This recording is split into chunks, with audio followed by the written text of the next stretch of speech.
Hello, and welcome to the Astrology Channel. We're back with yet another weekly/daily horoscope where we go through the days of the week. Today, I have with me, as always, Kyle Pierce. Hi, Kyle. Hello, Joji, and everybody. How are you? I am okay. As we're recording this, we're still in that Uranus-Mars situation. Mars has just left Taurus, and I feel like I'm still catching up to Mars and Gemini. So let's get to our first day of the week, which is Monday, or the Moon's Day. It's July 29th. And as always, the Moon is pretty busy. Today she is exalted in her element. She's in Saturn's decan in terms. She's moving from a Venus square towards a Uranus conjunction, and she is in her waning cycle. We actually do have Moon Uranus conjunct in the chart of our Astrology Channel. And I think that actually has explained the things that have happened since we started the channel. We had lots of big hopes, and it was pretty exciting, but then everything around our lives just got thrown upside down. A good example of how a really gnarly transit, like a Mars-Uranus conjunction on something, on a chart thing, is like a pain, maybe, but it's not always horrific or violent. Though in some cases, as I'm sure people have seen, that sometimes it does coincide with horrific and violent events. Yes. Or sudden violence of different kinds. People getting shot in the air. Yeah, for sure. And I think that part of what the moon's going to do, I think, today is like just ping that, the things that have been building around that or have been established around that topic. I think especially with like big events, world-shaping events that take place around a specific transit, you'll kind of see things, developments in the story sort of ping around further transits to that point. And Uranus is hanging out like on Algol for a good minute. The moon, is going to conjoin Venus, I think, later this week is going to join in a square. It's still part of the story, though I think what the moon kind of has the capacity to do here is sort of stabilize or settle things down. In the waning cycle, the moon's like trying to clean things up or clear things out. It's the third decan of Taurus. And one of the things that the third decan of Taurus deals with is like the potential for natural occurrences to ruin your progress on things. And one of the ways that we deal with that is like building tornado shelters or buying insurance or things like that. So like preventative measures for potentially monstrous events or just general maintenance and dealing with problems with like a cool, careful head, I think is both indicated and challenged. Yeah. Algol is not necessarily a cool head, but like maybe things that might make you explode or make you go crazy, you might have an easier time sort of looking at it with like, this is, potentially threatening in this way, and maybe we need to address it. I was really feeling the patching things up sort of vibe of this moon Uranus thing. The waning moon, going through those spots after that spot being so hot and heavy for so long, it really just feels like, we're clearing things up. We're like we're moving forward. We're closing that chapter. And that's what I was trying to do with the image too, because it's this lady looking at the ground, and the ground there's like a tear in the ground. And the prompt that I put for this image actually was that I wanted the ground to kind of almost feel like it's infinite. Like there's this hole that just keeps going and going. You never know where it ends. I don't think it quite translates that well in this image, but I chose it because it really kind of grabbed more so of that patching up perspective. Like, yes, the ground is cracked, but then there's all these flowers growing around it, and there's all of this intention to kind of just like let all of that Uranus stuff be in the past. I think that's the way that I was reading this. I was actually pretty excited about this,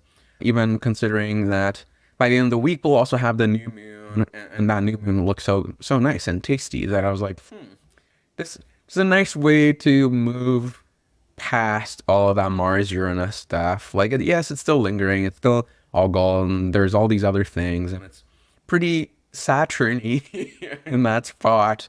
Yeah. But I don't know. I saw Saturn as more still like the work and toil of fixing the cracks in the ground, as opposed to just like, oh shit, like this sucks. And to that, I feel like today is actually, well, Moon Uranus can be a little not great. But I don't think it's a hard day necessarily. There's dealing with challenges today, but there's a lot of capacity to deal with it. I think so. I would give it like maybe a 3, and then like Yeah. all the tools to work with it. Yeah, so let's go with a 3 difficulty and I think a 5 agency, because I think all the players are ready and able to patch things up, which we Yeah. love. All right, moving on, we have our Tuesday, July 30th. This is, of course, Mars's day, and Mars is now in Gemini, as we were saying earlier, which changes Mars's status a little bit, because before, even though Mars was in detriment, it still had its own element to kind of go for, but now Mars is completely peregrine. It's out of element in Jupiter's decan and in Jupiter's terms, being left by a Moon conjunction and moving towards a Jupiter conjunction. So Mars is getting pretty busy. And I feel like busy hands is my Mars and Gemini perpetual keyword to go with. Yeah, I was actually really struggling with this one because Mars Moon, they play on the same team, but they're both peregrine.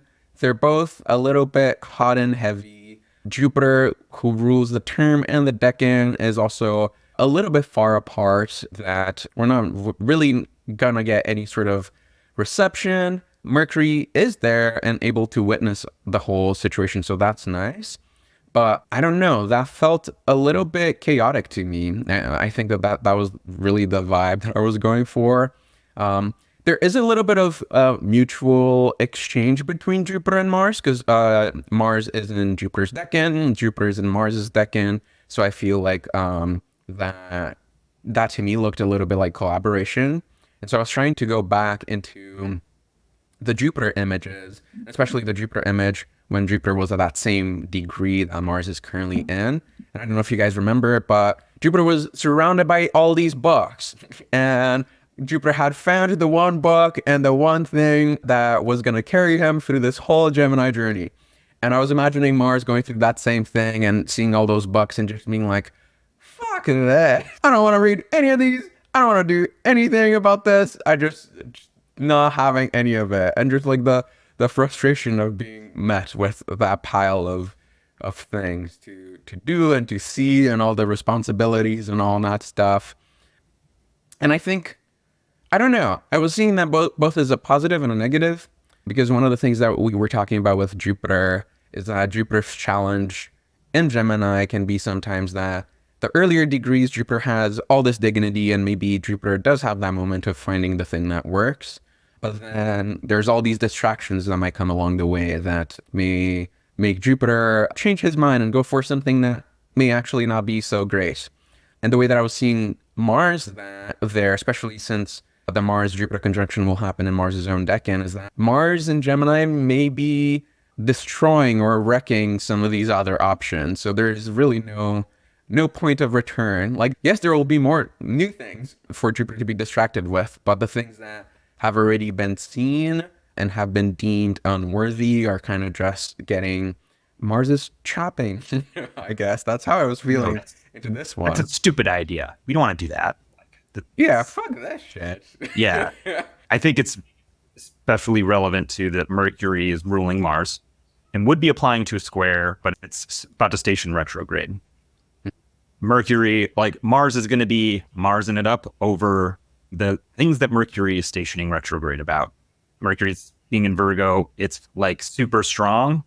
You would think like would want to, if we have to go back and reassess things, like we want to do it single file in orderly fashion. You know, let's go through all the details and like do it deliberately. Mars is, square. It's like, no, it wants to argue and fight.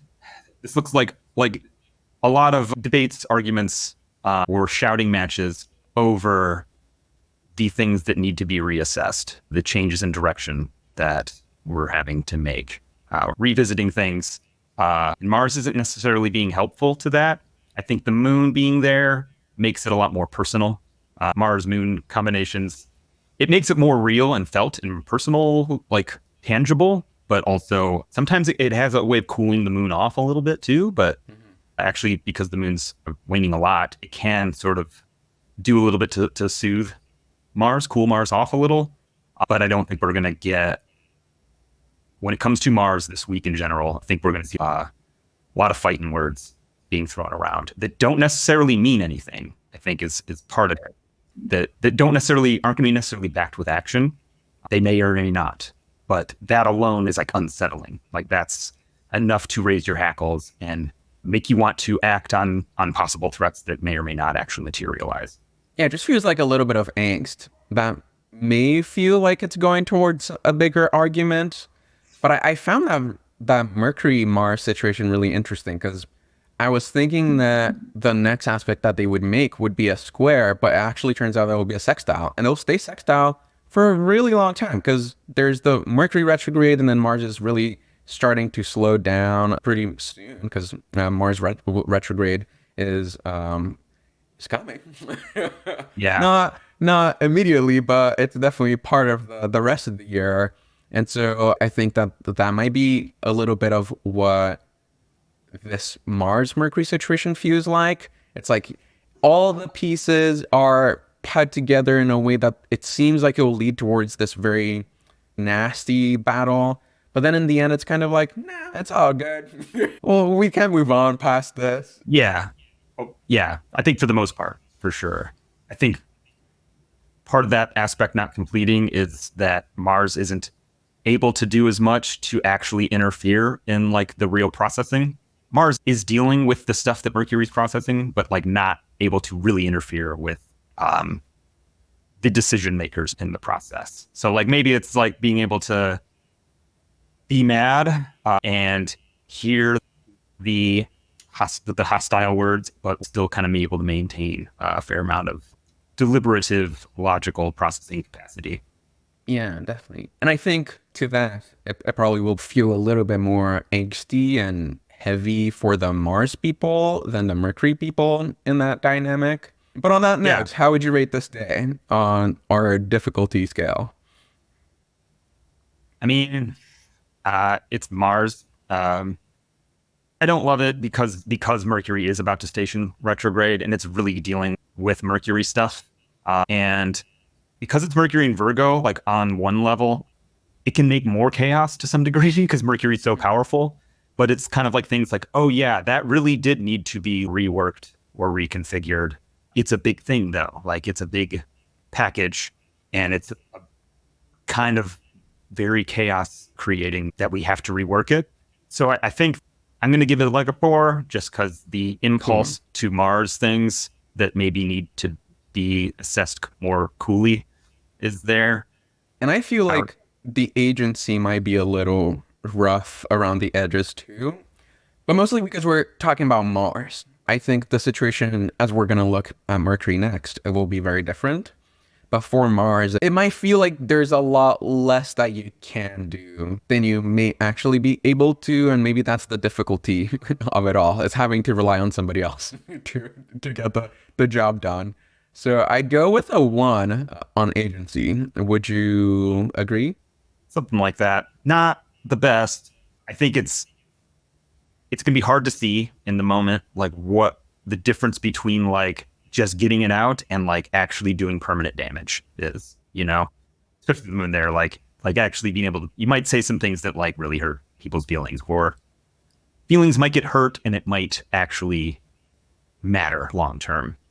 So I would, you know, that's why you listen to us, to bring as much agency as possible. Yeah, but it's also all good. We will all live. Just, you know what? Listen to some heavy metal today. Maybe that will help. All right, moving on to our Wednesday. We are still in July 31st. This is our Mercury day, of course. And Mercury is at home and exalted. Awesome. Love that for them. And their own terms also, bonus points. In the Sun's decan and moving towards a Mars square that is uncompleted because Mercury will soon be retrograde in 4 days. Yeah, I think this one we really get to feel the difference in agency. I feel like the problems that Mercury and Mars are dealing with are the same, but even just leaning on that sextile, like it's something that they will have to collaborate to figure the fuck out. But Mercury has all the tools. Mars just has the anger. I feel like Mercury today, like the task is to collect as many resources, to do all the studying, to do all the planning, to get ready to go retrograde and retrace those steps. And I think that's really interesting because going through the Leo stuff, it was feeling pretty hot and heavy because we're like really dealing with that Mars Uranus Algol situation. But then now that Mercury will retrace those steps, they will also be without that Mars influence. Uranus will still be there, which can be still a little destabilizing, but Mercury and Uranus get along pretty well, I'd say. That I don't think it would be the end of the world. And so, I don't know. I don't feel like from the perspective of Mercury that this is a difficult thing, especially considering that Mercury is also in their nocturnal phase, and to like be in a nocturnal sign in their nocturnal phase in their own terms, exalted and all that stuff. Despite the retrograde, I feel like it's a retrograde that comes with agency. It's almost like I am deliberately choosing to go retrograde in this moment and retrace all those things. Like, yes, it won't feel great, and it sucks that I've made those mistakes to begin with, but at least I get to redo it and redo it right.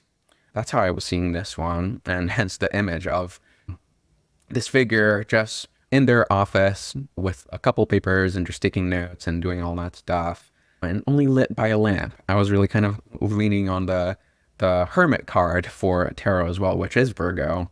So it's kind of like Mercury lighting their own way forward.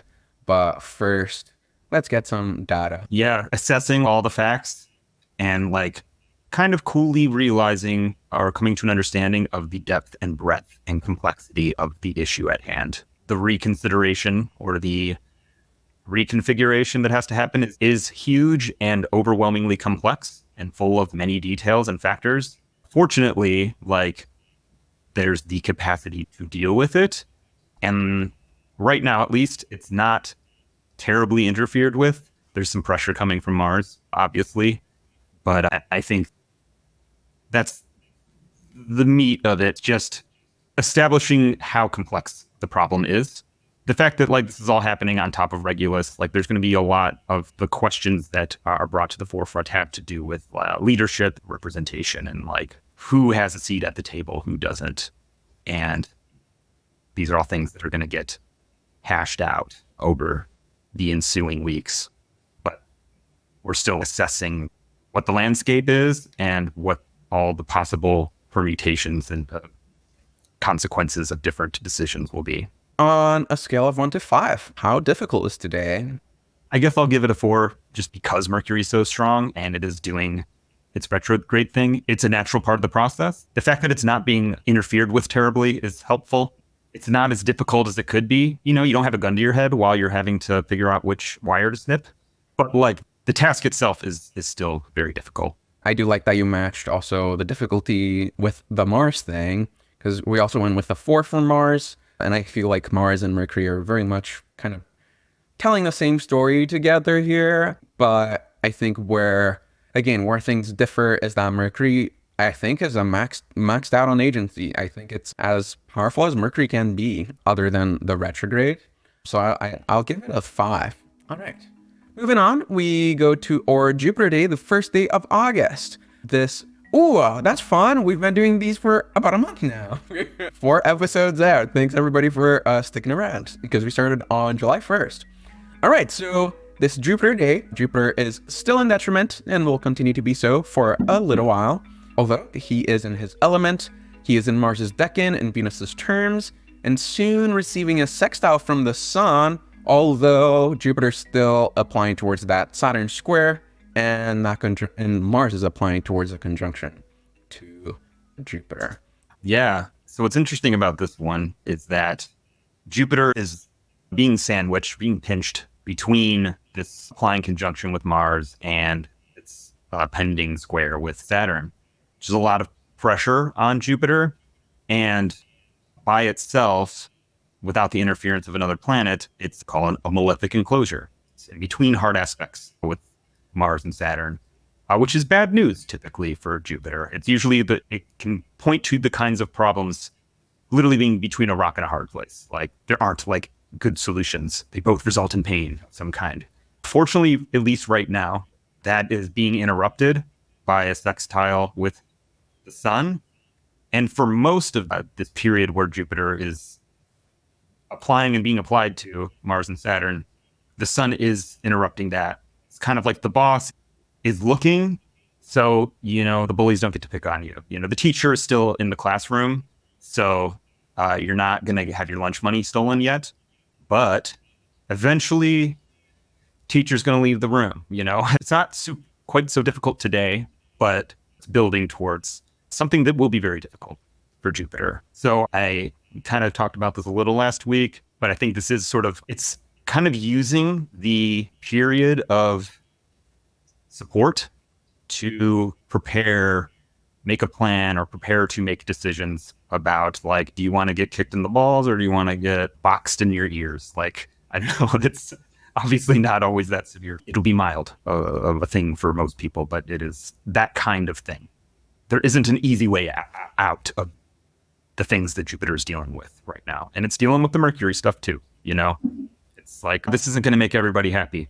Fortunately, we don't have to make that decision quite yet. There's no way for Jupiter to keep everybody on board. Yeah, I definitely feel that.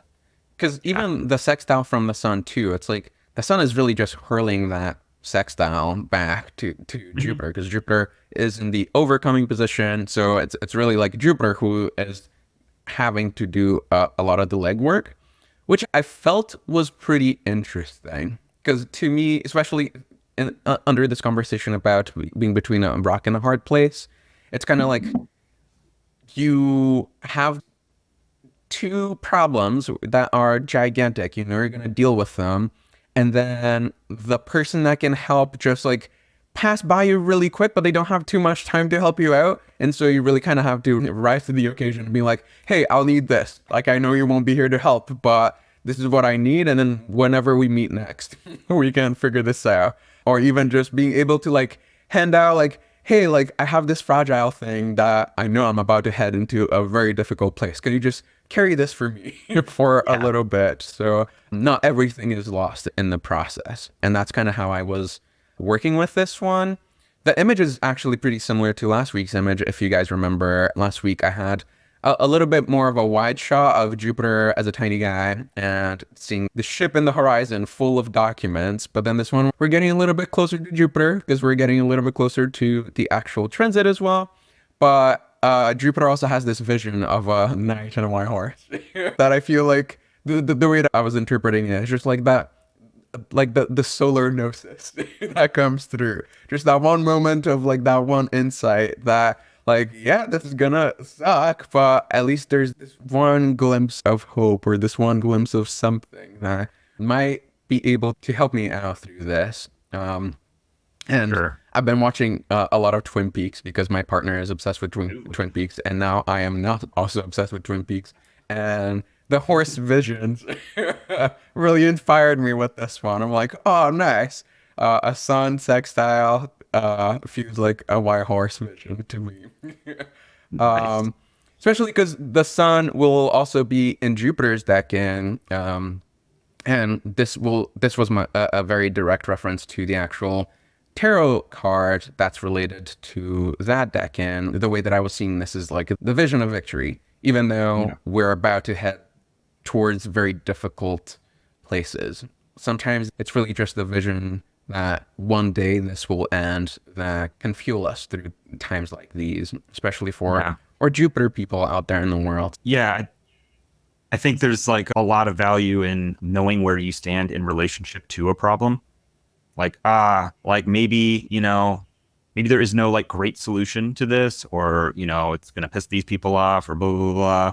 But like, I know where I stand, or like, I'm still a good person. I, you know, doesn't threaten my like sense of self deeply. And that is very helpful when you're dealing with like high pressure problems, or like where there doesn't seem like a lot of in the immediate situation. And I think it's good to maybe sit with that today and like remember what that feels like. Remember yourself, because like it'll be easier to like get lost in the problem later. Yeah. And go into panic mode thinking, envisioning futures where too many different possibilities of like, well, I might die in this scenario, or in this scenario, I might lose my job. And this, you know, like trying not to get lost in projecting so many different visions of disaster into the future, when really it's only one thing that you're actually going to have to deal with for the most part. Like, or it's only one result that you have to live with. Yeah, most definitely. I think it's really good that you say that, because it also reminds us that this is an air sign. The hardest part will really be in your head. Yes, there will be imminent problems that you have to get to, but sometimes that's why air in tarot is related to the sword. It can be very difficult to wield if you get lost in that. But despite all of the optimism and the good messages that I I try to bring today, I do feel like today is a pretty rough day. And I also feel like agency is really not entirely there. I think that, if anything, the difficulty of today is holding on to the very little agency that you do have, and kind of just bracing yourself for the thing that's coming without actually getting lost in the thoughts of what could be. So I would give today, in context with the week, I think today would probably be the hardest day. So I'll go with a 5 for difficulty. You agree? You disagree? Yeah. Of the week, I think this is kind of the more difficult day overall. I'd almost want to just say it's not as difficult as it will be for Jupiter, but yes, it is. Yeah, it's 4 or 5 zone for sure. Yeah. It's the most difficult story being told this week. Even though we're not really at the culmination point yet. Just know that this is leading towards something big. But not impossible. I think it's important to say. I think we're settling with 5 difficulty and a 1 agency. I give it a 2. You give it a 2? Personally. Let's go with a 5 and a 2 for today. But all right, moving on, we have our Friday. We're getting close to the end of our week. This is August 2nd with Venus in Leo out of her element. She is peregrine and Mars is decan and terms, and she is square to Uranus. I think this is about like finding grace amid a dumpster fire, you know, or something. Like it's. I know it's a very doom and gloomy week. Apparently, I feel like this week isn't so bad in general. Even though like we're dealing with a lot of difficult things, you know, this is Venus, it's square Uranus, though there's reception there. This is kind of, the problems are coming from stuff that Venus is very familiar with. It's like her terrain. And, you know, it's coming up on Regulus. And Regulus, you know, it doesn't give you the kind of assets that like Essential Dignity does, but it gives you like a lot of regal poise, could say, and like affirms the self in a very strong way. Kind of tying into themes, you know, Regulus is different than Leo, but there's a lot of overlap.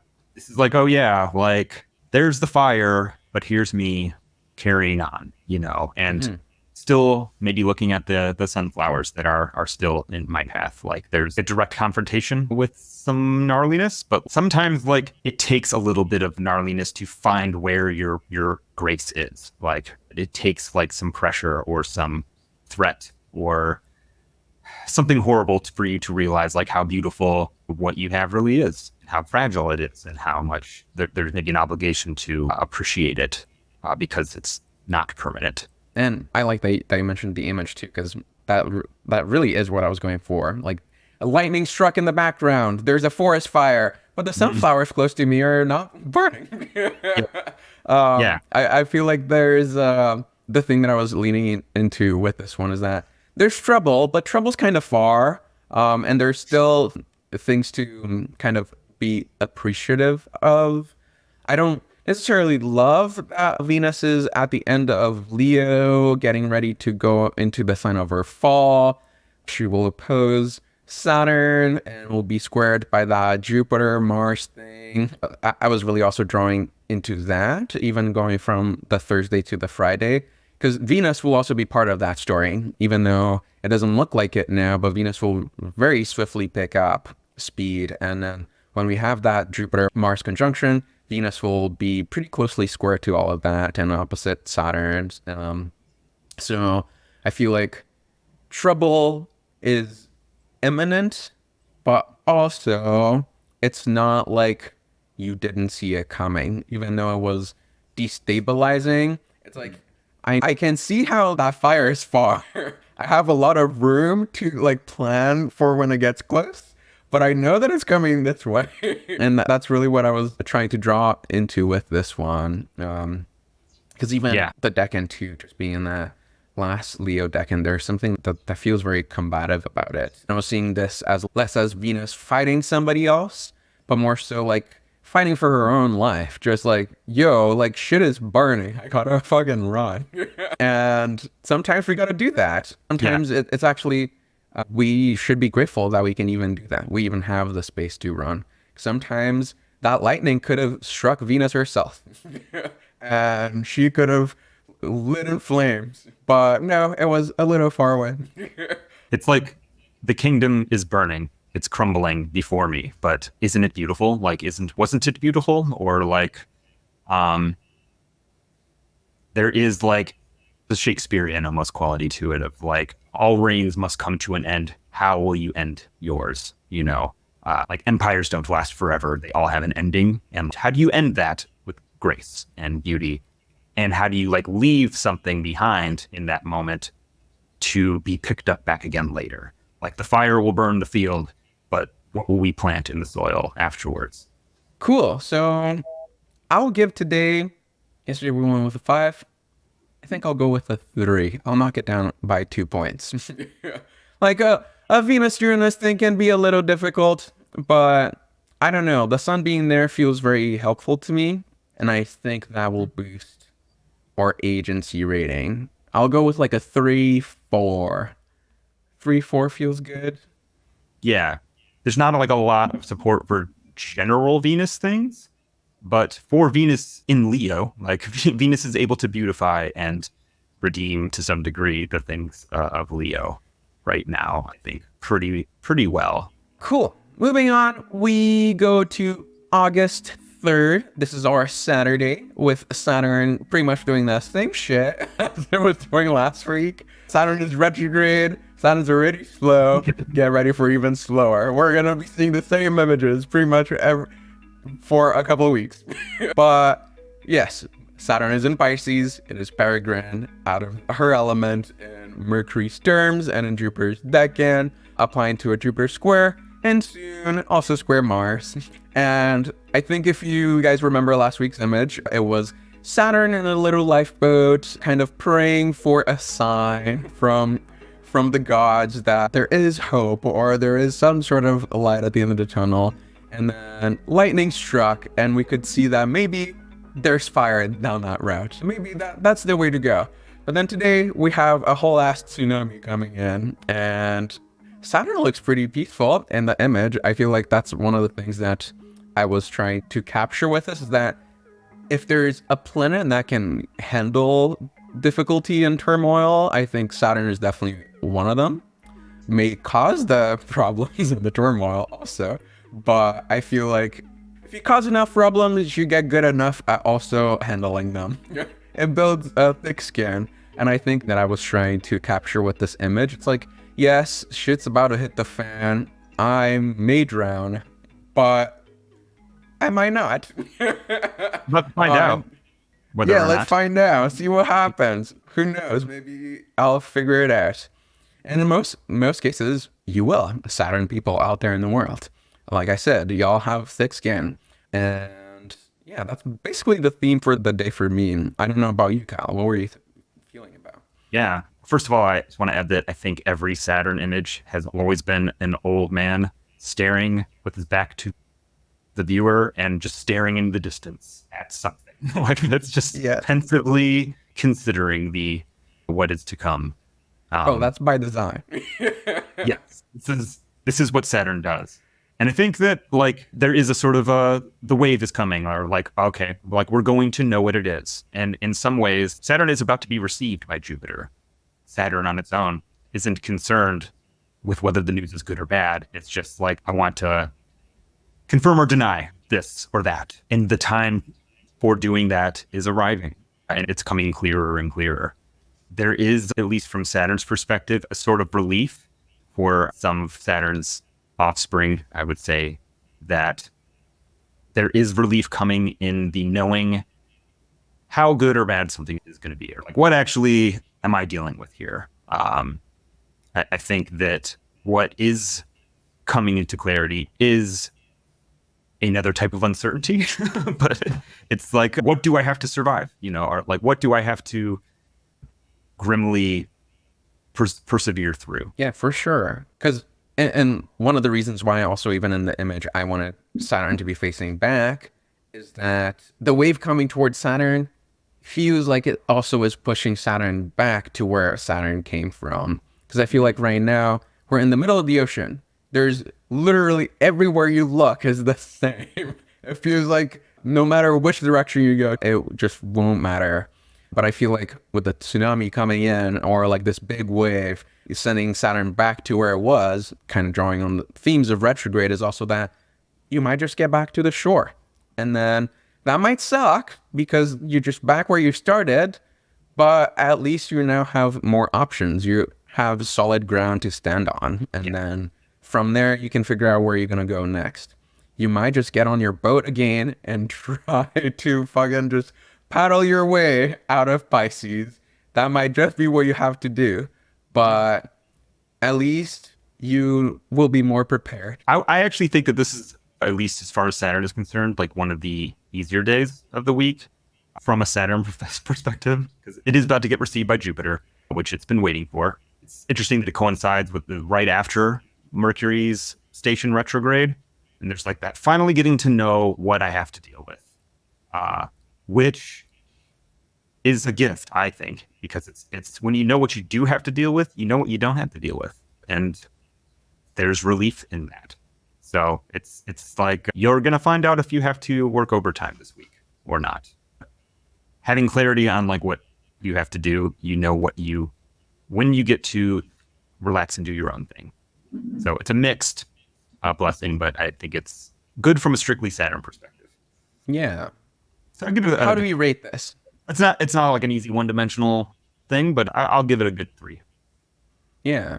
And I think the agency scale is still pretty low, but I think that if anything, this is that moment of surrender that we've been talking about whenever we get to these Saturdays. I think it's now is the time to just like let the wave take you. This wave is Jupiter. Yeah. It might feel a little painful, but you will be delivered in a true jovial sort of way. Anyways, because of the reception, but that's just my. You will? Okay. All right. So we're settled at a 3-3 for this day. Moving forward, the last day of our week is August 4th. This is, of course, our Sunday, the Sun's day. And the sun is at home. It's been at home for a little bit in Jupiter's decan, which is one of my favorites. And Saturn storms. It's also conjunct the moon, which means it's a new moon. And soon to be received by Jupiter on that decan through that sextile that we've been talking about. And here we see the white horse again. And I already explained why I wanted the white horse. The thing that I really liked about this, especially where I am, is that, and really in most places, the sun will be rising alongside with the moon. And I felt that it's pretty significant for a new moon to be happening so close to sunrise. Not everywhere, but at least in a good chunk of places. The sun and the moon together are not really moving towards any harsh aspects. It's averse to Saturn. It's only very loosely sextile to Mars and really just moving towards the Jupiter sextile with that reception in that decan. And that decan is so much about victory and celebration and like new beginnings in certain ways too. And to have a new moon happen there to me really felt like, yes, things are going to be rough, but at least we're together. Or at least we have this horse that we can ride into the sunset and just have this beautiful moment as the world explodes. That's really what I was feeling into with this one. I was thinking a lot about this just for Leo season and like what having like a solid sense of self is. And it's part of that is like knowing where you begin and where you end, and like where comfortable awareness of like where your life ends, you know, like obviously that life is not like a garden of it's not like just an endless golden field of joy and bliss. But the like healthy self has like a solidity, an internal solidity that kind of helps it, that can't really get hurt or can't really be gotten to by outside things. It's the spirit, right? Like it's some would say the soul itself, or the part of you that's kind of is immortal, that is even beyond your body, and it's just kind of able to enjoy moments as they come, or appreciate the significance of them, and find our like consciousness within any moment and accepting the moment as it is. Like it's also in between aspects with Jupiter and Venus. Like Mars is kind of back there. It's not really messing with the sun too much. As a new moon, it's a really nice new moon. It's like replenishing. It's kind of like getting to like focus a little bit maybe on like just on like what your actual field of influence is. You know, like this is my world, my actual world. There's the world out there. This is mine.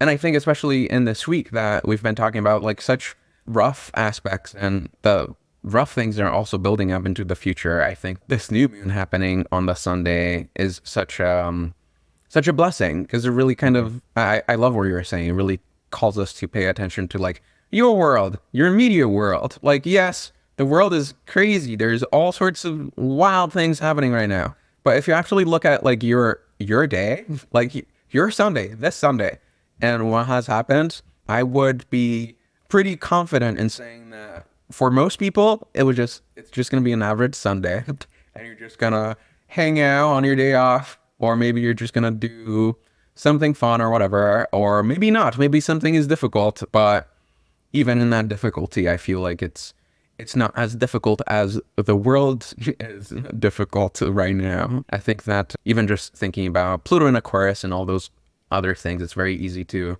fall into the trap of looking at the big world out there and to identify yourself with that, which you are a part of it, certainly, but you're also not just that. You're the one and the many at the same time. And this Sunday calls us to focus on the one that you are. And I think that's a really, really nice way to close the week. Well, fantastic. I think as far as difficulty goes for today, I'll give it a 0. I'll just give it a 0, just so everybody can enjoy it. If it's difficult for you, you just force yourself to enjoy this day. That's what the planets. That's the sun. The sun's having a great day. Yeah, so the sun is being about as good as the day can be for the sun, I think. Yeah, for sure. And as far as the agency goes, I'll also max it out. We deserve a day of a break. So it's not a difficult day, no matter, even if it's difficult for you, you just tell yourself it's not. And max agency. Your agency is telling yourself that today is a fantastic day, no matter what. It's not difficult right now in this moment. And that's the only one that's real. At sunrise. Just go out at sunrise. I doubt it will be difficult then. All right. So this is it for this week. A very eventful week, nonetheless. And it will continue to build up into even more complexities, which can be anxiety inducing, but also can be very fun if you're out here living your life, because life is a complex thing and you kind of have to rise to that occasion sometimes. If you want a reading with me, I'm at themercuryrising.com. And Kyle, where are you at, Kyle? Kyle Pierce, astrologer.com. Cool. Well, I hope to see you guys next week, and I hope you enjoyed this episode, and bye-bye.